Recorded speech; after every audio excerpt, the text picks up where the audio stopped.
हरे कृष्णा, हरि बोल, जय श्री राधे। शिक्षा गुरु दीक्षा गुरु और सभी भक्तवृंद के चरणों में मेरा कोटि कोटि प्रणाम और आभार।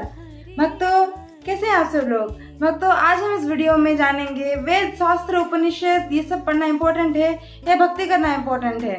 तो भक्तों, हमारे जो भारत संस्कृति का एक मुख्य अंग है वेद, वेदांत, सूत्र, उपनिषद, संहिता आदि, जिसमें हमारे जीवन के सारे प्रश्नों का उत्तर दिया गया है। चाहे वो व्यक्ति स्वर्ग की कामना करता हो, चाहे वो व्यक्ति मोक्ष की कामना करता हो, चाहे वो इस निराकार ब्रह्म में लीन होना चाहता हो, चाहे वो जीवन का असली मान्य समझना चाहता हो या कुछ भी, हमारे शास्त्र वेद वेदांत में सभी प्रकार के प्रश्नों के उत्तर दिए गए हैं।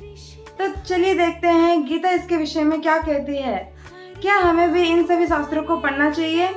भगवान श्री कृष्ण गीता के 15 अध्याय में कहते हैं, सर्वेस्य चाहं रगि सन्निविष्टो मातः सुतिर्ज्ञानमपो न चाह वेदे च सर्वे अहमेद्य वेद्य वेदांत कृत वेद्य विद्येद चाहम्। इसका मतलब भगवान श्री कृष्ण कहते हैं, सभी शास्त्र, सभी वेद, सभी उपनिषद का मुख्य वस्तु मैं हूँ, वेद मैं हूँ। तो अगर कोई व्यक्ति ये सभी शास्त्र, सभी वेद, उपनिषद पढ़ता है परंतु भगवान श्री कृष्ण को परम पुरुष श्री भगवान के रूप में नहीं मानता, उनके भक्ति में लीन नहीं हो पाता, तो उसके ये सारे वेद, पुराण, शास्त्र पढ़ने का क्या फायदा? उसके विपरीत अगर कोई निष्ठावान व्यक्ति भगवान कृष्ण की भक्ति में लीन हो चुका है, भक्ति सेवा में लगा हुआ है, तो उसको इतने सारे विशाल साहित्य पढ़ने की आवश्यकता ही क्या है?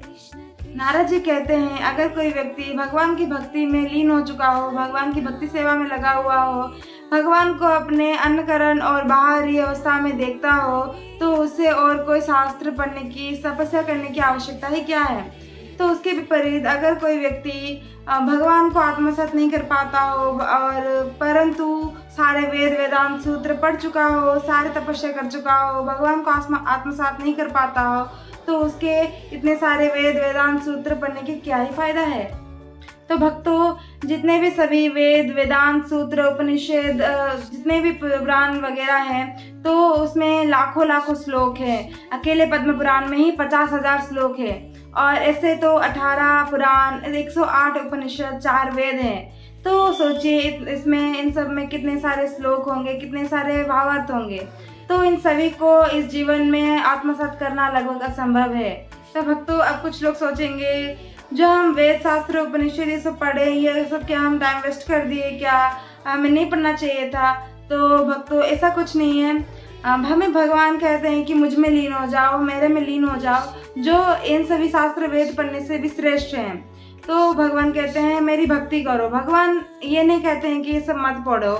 मतलब ये तो कलयुग है, हम 108 उपनिषद, 4 वेद, 18 पुराण ये सब पढ़ के भक्ति करके अपना कार्य कर्म करना बहुत ही मुश्किल है, लगभग इम्पॉसिबल है।